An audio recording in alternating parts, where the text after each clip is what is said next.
So today, while everyone was excited about gold and silver's price action, another bank went under, and I bet you'll hear nothing about it until right now. First National Bank of Lindsay, Oklahoma just collapsed, and the Office of the Comptroller of Currency wasted no time shutting it down. Why? Because of no surprise, fraud. Basically, deceptive records and capital depletion made it too risky to keep it open. First Bank and Trust Company swooped in to handle insured deposits, so don't panic. Unless you're one of the uninsured depositors holding $7.1 million over the FDIC limit. Let's talk about this.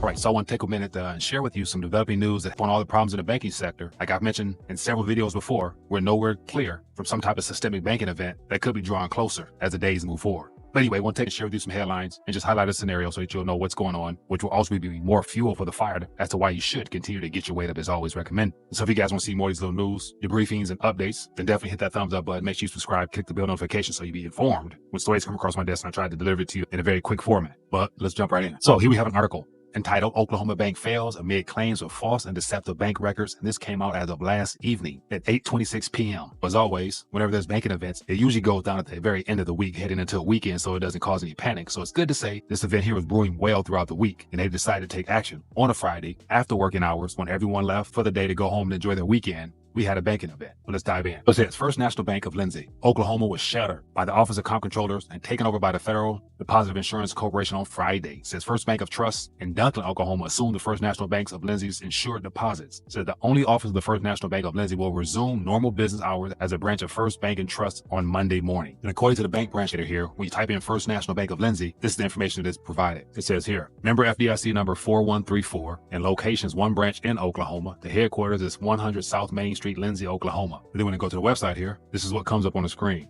FDIC warning. Could you imagine? Small bank, small town, trying to log into your branch online, and you get this when you go to your website. It says here, on Friday, October 18th, the First National Bank of Lindsay was closed by the Office of Comptroller of Currency. Subsequently, the FDIC was named the receiver. No advance notice is given to the public when a financial institution is closed. All insured deposit accounts have been transferred to the First Bank and Trust of Duncan, Oklahoma. FDIC has assembled useful information regarding your relationship with First National Bank of Lindsay. Besides a checking account, you may have a certificate of deposit, a business checking account, a social security, direct deposit, or other relationships with the institution. In other words, telling people to stay alert, you'll be getting more information from a different bank in Duncan, Oklahoma. So it goes on to say, the OCC closed the bank, quote, after identifying false and deceptive bank records and other information suggesting that fraud that revealed depletion of banks' capital, the agency said in a press release. So a depletion of capital, the first thing that comes to my mind is commercial real estate lending or some shenanigans being worked around the books that obviously became too big to hide. Then he goes on to say, the OCC also found that the bank was in an unsafe or unsound condition to transact business and that the bank's assets were less than its obligations to its creditors and others. Oh, really? This isn't the only bank where their assets are less than their obligations to the depositors. Every bank is the same way. So the OCC is also referring the issue to the U.S. Department of Justice, which, quote, has a wide variety of tools to hold individuals accountable for criminal acts and focuses on victims in all of its matters. Once again, being turned over to the U.S. Department of Justice for criminal acts. But then again, TD Bank gets caught for laundering drug cartel money and they get hit with a $3 billion fine and no goes to jail.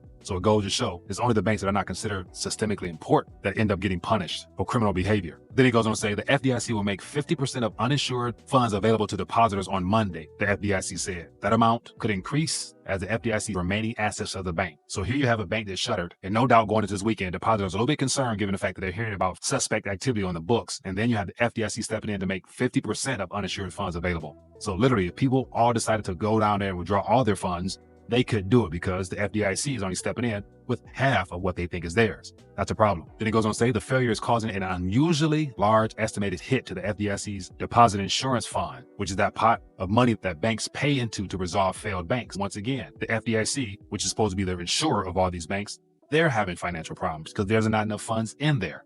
There's more warning signs to pay attention to. It says the agency projects that the failure will cost insurance fund $43 million, although that estimate could change over time as assets are sold. So clearly here's a warning. The insurance fund that they have set aside funds to help back up these banks that go under, they're concerned that there may not be enough funds, and just the very fact that there's concerns of the insurance company to the banks having issues insuring the banks is more of a reason why when a systemic event happens, there's no way of making people whole. Just something worth being aware of. And then here's where it gets interesting. It says the First National Bank of Lindsay previously reported assets of $107.8 million. It says deposits totaled $97.5. and around 7.1 of those deposits exceeded the FDIC insurance limits. Literally, from what they actually had to what they stated was two different numbers. And that gap of 7.1 million is probably what triggered the idea that there's fraudulent activity on their books, which led them to sweep in, shut this bank down. It says that amount could change as the agency receives additional information from those customers. First Bank and Trust has assumed the failed banks insured deposits for a 6.67 premium and will buy about 20 million of assets. And then last year it said the potential hit to the deposit insurance fund comes at a sensitive time for the FDIC. Because to me, that says it all. We have a small bank in a small town goes under, another small bank comes in and buys up their assets for a 6.6 premium due to the manipulation on the books. And I know for a fact that going into this weekend, a lot of people are consciously concerned with the idea that their bank just went under based upon some fraudulent numbers on the books.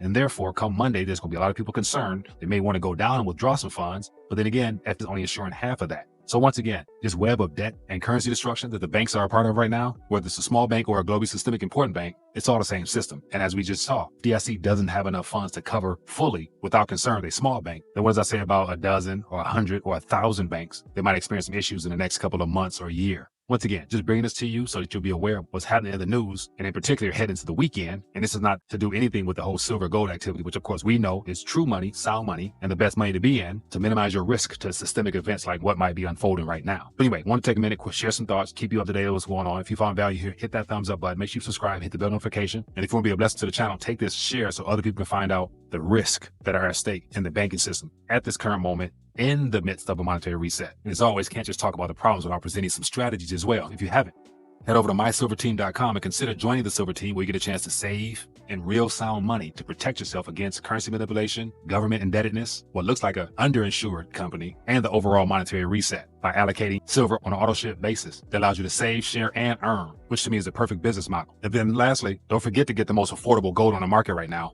with these 24-karat gold notes with the denominations all the way from a single unit all the way up to a 50 unit that allows you to add to your stack and diversify along with your silver holdings. And you can find out more about that by going to buygoldnotes.com and taking advantage of what might be considered extremely low gold prices. But other than that, curious to hear your thoughts. If you found value, hit that thumbs up, subscribe, drop a comment, and share your thoughts. Let's get some dialogue going back and forth, and I'll catch you guys later.